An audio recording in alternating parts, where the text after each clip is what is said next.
បញ្ចុះការថតមុខងារតពេញបាន បាទស្វាគមន៍បងប្អូនមកកាន់វីដេអូបន្តទៀតហើយបាទថ្ងៃនេះមានអតិថិជនយើងម្នាក់ទៀតហើយបាទគាត់មកពីបារាំងបាទគាត់ជាជនជាតិបរទេសណាគាត់មកទទួលជំនួយសេវាកម្មម៉ាស្សាយើងដែរបាទអញ្ចឹងបងប្អូនយើងដែលគាត់មានបញ្ហានេះក៏កុំភ្លេចណាមកចូលរួមទទួលជំនួយសេវាកម្មម៉ាស្សាដូចគាត់ចុះបាទព្រោះអីគាត់ជាមួយចាស់របស់ខ្ញុំតាំងពីឆ្នាំ2024ឥឡូវនេះគាត់មានមុនគាត់បែកមករយៈថាគាត់ទៅប្រទេសបារាំងតែឥឡូវនេះគាត់បានវិលត្រឡប់មកវិញហើយគាត់មកទទួលយកសេវាកម្មម៉ាស្សាយើងខ្ញុំទៀតហើយបងប្អូនណាអញ្ចឹងនេះគឺជាអតិថិជនជាតិបរទេសខ្ញុំសូមបង្ហាញបងប្អូនយើងទស្សនារូបភាពជឿទៅបាទគាត់កំពុងធ្វើកម្មម៉ាស្សានេះគាត់មានអាការៈចុករយបាទចុករយណាអញ្ចឹងគាត់ក៏ឲ្យយើងខ្ញុំម៉ាស្សាជូនគាត់បាទហើយមុននឹងមិញអ៊ំស្រីអាយុ70ឆ្នាំជាងក៏គាត់មកទទួលចំណុចសេវាកម្មយើងខ្ញុំដែរប៉ុន្តែដោយសារខ្ញុំអត់បាន review ឲ្យបងប្អូនមើលណាព្រោះភ្ញៀវច្រើនបាទមួយថ្ងៃមកច្រើនបងប្អូនប៉ុន្តែគាត់ថាខ្ញុំអត់មានពេលថតអញ្ចឹងខ្ញុំឃ្លាតពេលថតឲ្យបងប្អូនមើលលេងទៅអញ្ចឹងបងប្អូននឹងចាប់អារម្មណ៍អីមកណាទីតាំងនៅខេត្តកពតណាបងប្អូននៅ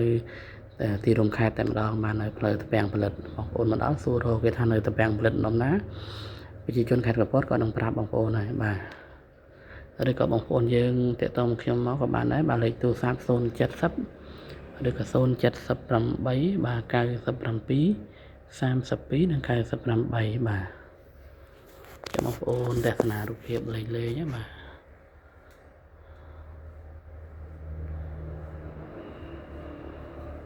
គាត់ធ្វើបានមកហើយ1 ម៉ោងបាទនេះបងប្អូនណាបងប្អូនទស្សនាបាទនេះកូនគាត់កំពុងអង្គុយចាំម្ដាយបងប្អូនណាបាទនេះបាទ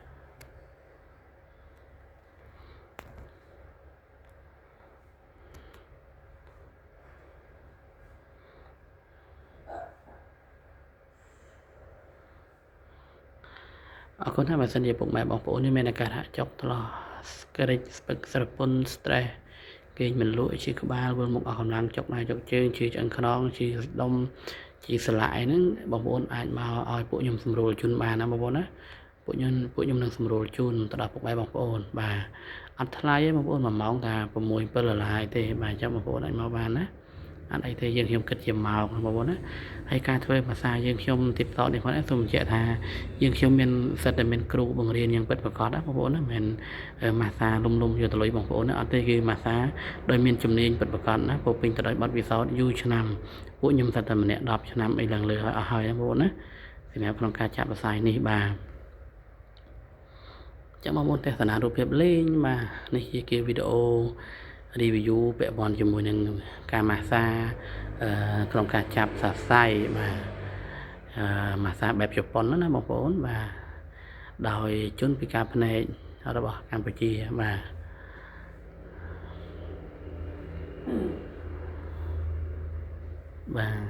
ចឹងអរគុណណាពុកម៉ែបងប្អូនយើងខ្ញុំសូមគោរពលាត្រឹមប៉ុណ្ណេះសិនណាជួបគ្នានៅវីដេអូក្រោយៗទៀតបាទអរគុណ